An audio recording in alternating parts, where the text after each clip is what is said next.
Revealed with Randy Barcella, Sunday mornings starting at 8. When you've got questions, he always has an answer. It's Sean Hannity this afternoon at 2, right before Joe Walsh at 5 on AM 560. The Answer. Dan and Amy, be ever vigilant in this godforsaken state. The pro-infanticide legislation that has been bottled up in committee in the Illinois General Assembly, they're trying to move it. Representative Kelly Cassidy, one of the many ghouls down there, as the lead sponsor of the Reproductive Health Act, Orwellian entitled. That is pro-infanticide legislation that goes further than the New York legislation enacted into law. It is very much akin to the sentiment expressed by KKK Ralph Northam in Virginia. When a baby is born, survives a botched abortion, then what do? Well, we'll put it in a blanket and we'll have a conversation with the mom about what to do. Oh, human life. So sick. Okay. But anyway, it's moving in Illinois, or the pro-aborts are attempting to move it. So get back on the blower with your duly elected state legislators and tell them you're watching them. Go to Illinois Right to Life, get a witness slip, file it in Springfield. The 15,000 plus witness slips that were filed the first time around when this legislation was first introduced is one of the reasons it got bottled up in committee, because you had some shaky Democrats who didn't want to go as far as the Planned Parenthood ghouls want them to go. So Illinois is a battleground on this issue, like so many other states. And so much has been made, of course, of the no exceptions, no rape, incest exceptions of the Alabama pro-life legislation. And we talked to Ryan Bomberger from the Radiance Foundation, who was conceived in rape, about that. There's another story out about another lovely young woman finding success early in life. She is former Miss Pennsylvania, Valerie Gatto. When she was in third grade, she found out the difficult truth that she had been conceived when her mother was raped at knife point. My mom was only 19 years old when she was attacked. In an interview with the Pittsburgh Tribune Review, Gatto says that her mother always told her that she, Valerie, was her light. She initially had plans to put her daughter up for adoption, hoping she could be given a more stable life elsewhere, but after Valerie was born, her grandmother reminded her daughter that God doesn't give us more than we can handle. She convinced Gatto's mother to raise the little girl herself, and now she's this beautiful young woman, former Miss Pennsylvania. Oh, she's gorgeous. And Mom had to make some sacrifices. She wanted to attend law school. She put that aside to raise her daughter. Valerie grew up with her mom and her maternal grandparents in this stable, loving home that produced this lovely young woman. So out of a tragedy and even violence can come something beautiful. That happened in Pennsylvania. It certainly happened with Ryan Bomberger, too, is paying it forward, the father of now 4 adoptive kids himself. Human beings, not statistics. So equally intrigued by this piece in the Daily Signal by a woman named Leslie Dean, who is a registered nurse. I had 2 abortions. Here's why I support Alabama's pro-life law. For more on this and the Leslie Dean story, we're pleased to be joined by Leslie Dean. Leslie, thanks so much for joining us. Appreciate it. Thank you for inviting me. I appreciate that. You write you're an unlikely person to be supporting Alabama's new pro-life law. Tell us why. Well, I was, once upon a time, I was pro-choice. Actually, in high school, I saw several of my friends go to the University of Maryland to get abortions. This was actually before 1973. I'm not sure how that was done, but it happened. And they had Planned Parenthood was stated for a community day at our school, our high school, and I even joined a walkout because our principal would not allow them to speak. So I really was on the pro-choice side. However, when I was faced with an unplanned pregnancy, something was going on inside of me that didn't quite fit with my mental feelings about it. And when I sought out, I was in my last year of nursing school, and when I sought out a doctor, to talk with about my choices, my first question was, I just need to know that there's no life, that there's no heartbeat. He assured me that there wasn't, and so I made that choice so I could finish college, not knowing I was being lied to, of course. Mm-hmm. Well, so then, what did he tell you? I mean, that there was no heartbeat at what, 6 weeks, 8 weeks? What was his? I was approximately 7 weeks, and he said, no, don't even think about it. There's no heartbeat. It's just a clump of cells, just some tissue. In fact, he went as far as to call it a menstrual extraction. He did not even call it an abortion. He said, we'll just remove the lining, and the baby will have no place for it to, or he said the fetus will have no place to grow, and that'll be the end of it. What ended up happening, unfortunately, was that the abortion did not work, and I stayed pregnant. And 5 weeks later, when I had a beta HCG tested, which is the blood test for beta HCG, which is what is the hormone that happens when you're pregnant. Mm-hmm. It was very high, and I called the doctor and told him I must still be pregnant. And he asked me to come in to his office, and on the way there, I lived in the D.C. area. I was on 270, which is, 60 mile an hour. I start hemorrhaging, and by the time I got to the office, I was almost passed out. They had to carry me in, and I had been still pregnant, and I was now having a miscarriage. So then fast forward to your beginning your career as a nurse, and how you came about to rethink what you thought about this issue.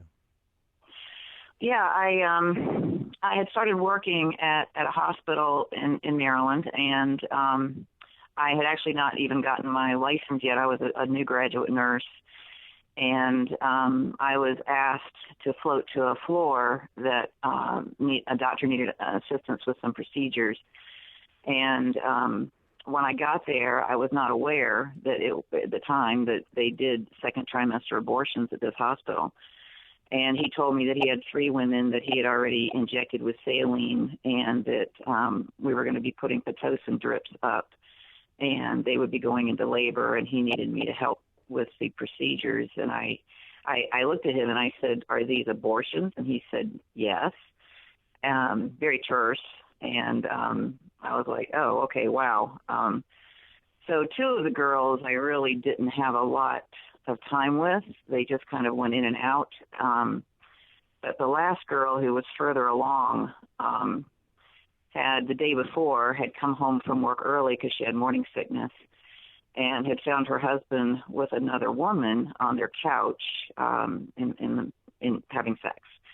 And she ran out of the house, and in her pain and anger, she decided that she was going to abort the baby and tell him that she had had a miscarriage, so that he would feel guilty about what he had done. And when she shared this story with me, I mean, there was nothing about it that felt good, obviously. And so anyway, she started having contractions. We took her into the treatment room, and she delivered about approximately 20 to 24 week baby that was about the size of my hand, and it was still alive, badly burned from the saline, and the expression on the baby's face was just one of pure pain. I mean, you could tell that this baby had experienced a lot of pain. And well, were there anything to try and save the baby? Any measures taken to save it? No. He said that there's a process that takes place between the 5th and 7th month where the eyes actually become fixed to protect them from the hormones that are changing in the mother. And he said if the eyes are fixed, we won't have to do anything. If the eyes are not fixed, we'll have to resuscitate. So he held the baby up to check the eyes, and that's when the mother saw the baby, and she started screaming, "Oh God, what have I done? What have I done?" The eyes were fixed, and the doctor literally dropped it in a bucket at my feet, and it was alive. So I could hear it gasping for breath for about, I don't know, 5 seconds. It was pretty horrible. And we had to medicate her, and I went home. I went home sick. I had my first abortion 8 months earlier, and that was kind of in my face now. What have I done? But one of the things that happens psychologically with women that have abortions is they have to defend their decision. And so that, even though that thought came across my mind, it didn't stay there. I just kind of stuffed it down, call it denial. And I actually made that choice again. That marriage ended as 75 to 85% of relationships do end with an abortion involved, because the blame game becomes part of the relationship. And so that marriage ended. I remarried. I had a child, and I was pregnant with a second child that I thought we were going to have. And my husband said, "No, I don't want any more right now." And I really fought for that baby. I begged him to please reconsider, and he said, no, he's going to leave me. And I was pretty brittle at that point, and ended up making that choice again. But this one almost destroyed me. And when I went to the doctor, the same exact thing happened. I begged him to tell me that I was actually a female, begged her to tell me the truth. I said, I just need to know. At that point in time, sonograms were not done regularly during a pregnancy. This is back in the 80s, early 80s. And the first one was in the late 70s. So in any event, I didn't have an opportunity to see, and I was told it was just tissue. And I went into a pretty deep depression after that one, but eventually came out of it. And then I got pregnant with my my second son, a child that we definitely planned to keep. They were doing sonograms on a regular basis.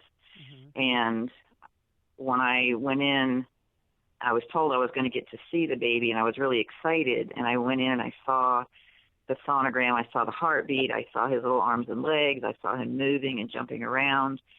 7 to 8 weeks, exactly like the ones I aborted. And it was like a truck hit me in the face. They lied to me.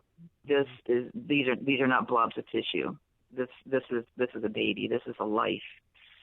This is a human. And I killed 2 of mine. And I think something that you said as you're recounting your story, and thank you for that, is what the pro-life movement is. At least I think it is and should be. And I wonder, since your conversion, if this has been your experience. It's mischaracterized. It's caricatured by Planned Parenthood and the pro-abortion crowd as some sort of judgmental, intolerant movement. In point of fact, what the pro-life movement is, and what it is at its best, which it usually is, certainly most of the practitioners I've ever come across at the pregnancy care centers and in the movement itself and leadership positions, it aims to be a hospital for women and for families to heal from abortion. It's not about judging people or castigating them down into hellfires or excoriating them. It's about trying to help them heal and just choose a better path going forward. Oh my gosh, that's absolutely true. One of the things that I, when I came out of that after my son was born, I realized that what I had done, and I needed healing. And it was during that process, actually, that a friend introduced me to Jesus. I was not a Christian prior to that. And all this guilt and this shame that I carried through Christ, I found forgiveness. It's the only place a woman who was post-abortive can find any hope.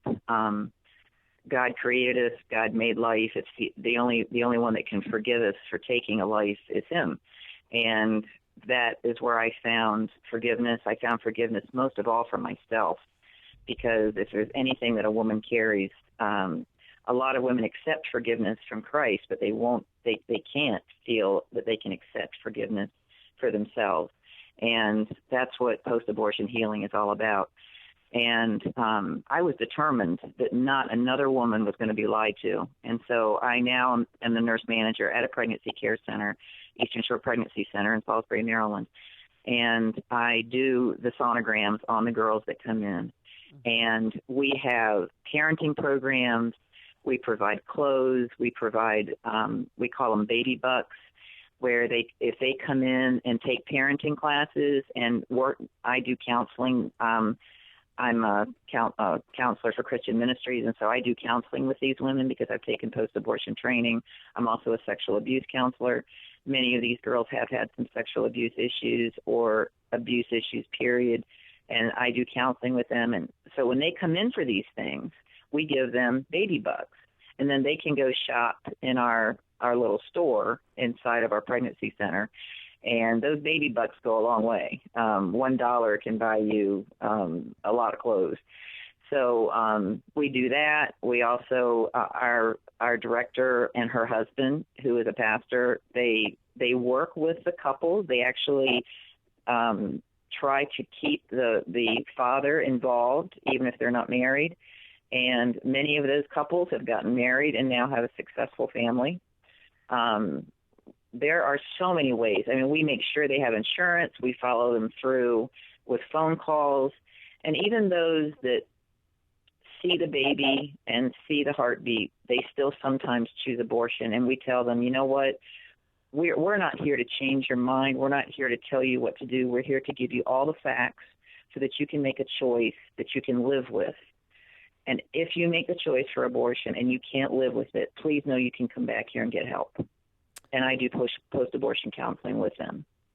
She is Leslie Dean. She's a registered nurse. She's a forensic nurse examiner. She's also regional coordinator for Silent No More's awareness campaign. And her piece you can find at dailysignal.com, and I'll tweet it out as well.